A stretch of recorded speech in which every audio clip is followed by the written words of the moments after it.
Today on Coyote Nation TV, see what it's really like to be in the top 10 and hear some first world problems that we can probably all relate to. Today is Friday, April 24th, and you're watching Coyote Nation TV.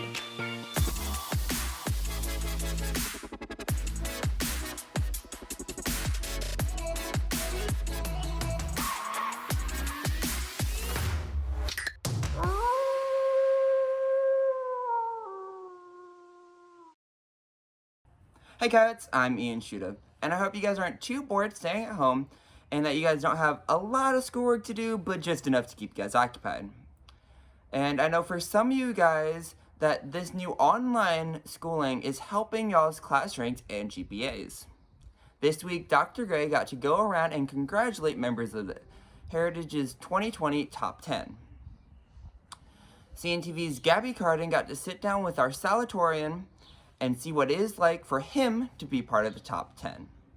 Thanks. I'm here with Coyote to talk about how being in the top 10 has been for him, so you can kind of introduce yourself for us. Hey, my name is Coyote Singham Sethi, and I'm the salutatorian for the class of 2020.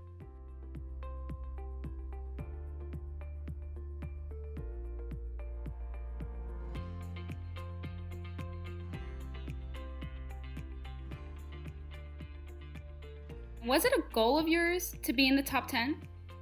Yeah, it was always a goal of mine from about the first semester of freshman year. Even though my GPA started counting in 8th grade, I didn't really pay attention until I was in freshman year, after I realized that I was just so close to a top 10. So from there on, I decided that it would be my goal to get to salutatorian. And so I always knew from the very beginning that it'd be super helpful for colleges, but it's only now that I'm realizing the true impact of being a salutatorian. What has being in the top 10 taught you? So it's really taught me one main thing, and that's to be efficient.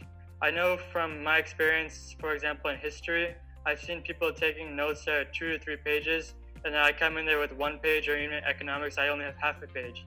So what's really taught me is the more efficiently you can spend your time, the more work you can get done.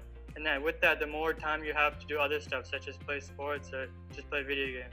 I know on Instagram, some of y'all may have seen that Dr. Gray revealed kind of in a special way. Can you kind of talk me through how that reveal process was and what it meant to you? Yeah, sure. So what happened was that Dr. Gray came up and set up a balloon and like a parade of cars in front of my house ahead of time. And then the counselor, Miss Harrison, called me, and she told me on the cell phone, she told me to come outside. So then I came outside and they started playing music, and then I saw the balloon and they all started congratulating me. And they also invited some of a few neighbors that live close to me that were very important to me. So it was just a great experience, because especially with the coronavirus, I didn't think I'd be recognized for my achievements, but it was great that everyone still came out to support me. What piece of advice would you give others who are under academic stress or academic pressure? Like, what would you tell them? Whenever you're feeling stressed, just take a break. For me, anytime I felt stressed, I would just go play tennis or go play basketball with my friends. So just kind of find a hobby that you can always just deviate from your schoolwork to rely on. Awesome. Well, thank you so much for your time. Thank you for joining us, and back to you. Thank you, Gabby and Coyote, for giving us some insight on what it is like to be part of the top 10. E-learning doesn't seem to be hurting many people, it seems to be helping them. Thankfully, some of the teachers did that on purpose. CNTV's Sumanata Vade tells us how our teachers are making the lessons plans for the week. At the turn of spring break a couple weeks ago, many teachers were working on plans for their classes coming back to school. However, the recent developments in the COVID-19 pandemic has forced them to shift to an online-based class structure. We were supposed to just keep learning new material, keep moving along in Algebra 2 and all other classes. Now we're just trying to find new ways to teach it than just like a video lesson, because those can sometimes be long and not as entertaining. The first thing teachers had to do was find new platforms to teach students from outside the traditional classroom. Now we're still using Canvas, but we've been using Nearpod, which is something some teachers have used already, but it's a presentation that you can do voiceovers in, put videos in, put links to Desmos or quizzes. So just trying to learn new learning platforms, but also quizzes and Desmos, like other activities to do. Zoom, has just been like using every day. It's taken over.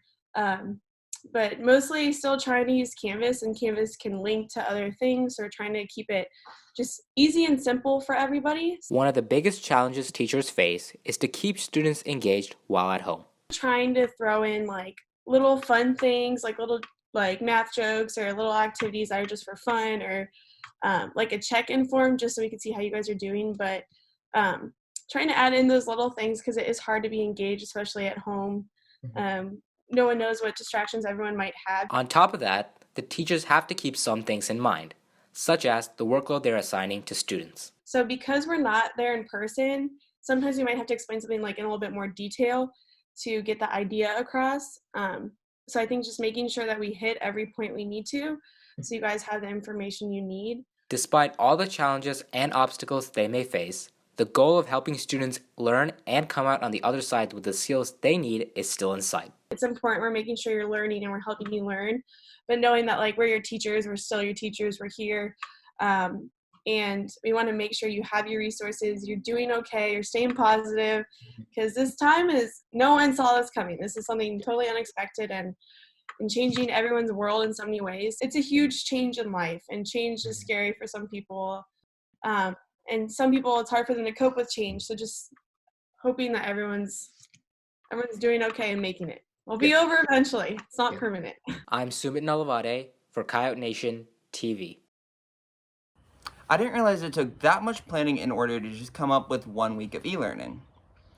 The only thing I have an issue with about this whole online learning is that my internet is slowing down, but I guess that's just a first world problem. We got to hear from y'all about some of your first world problems that you guys are experiencing on this new edition of Coyote Crossing. Take a look.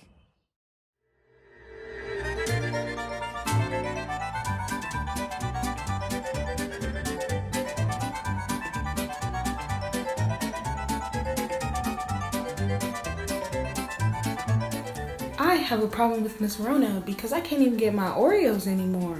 Like, I can't even step out of the house. My problem with Corona is the fact that I have nothing to do besides eat. So when I step out of this house, 200 more pounds, mind your business. One of the problems that I faced during this Corona outbreak was the lack of butter.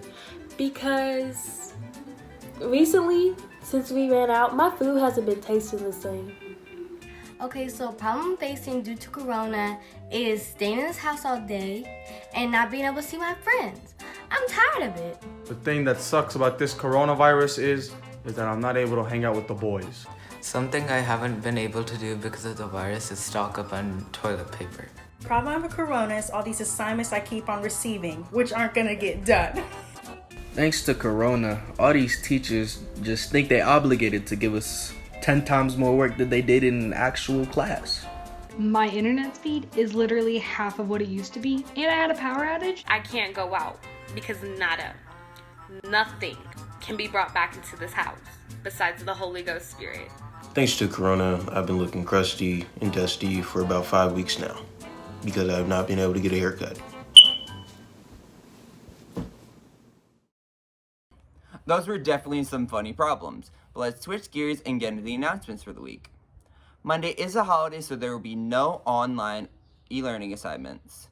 All e-learning assignments will be posted at noon on Tuesday.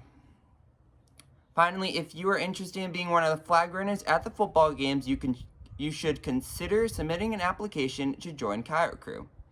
Those are due on May 1st, so get them in as soon as you can. That is all we have for you today, guys.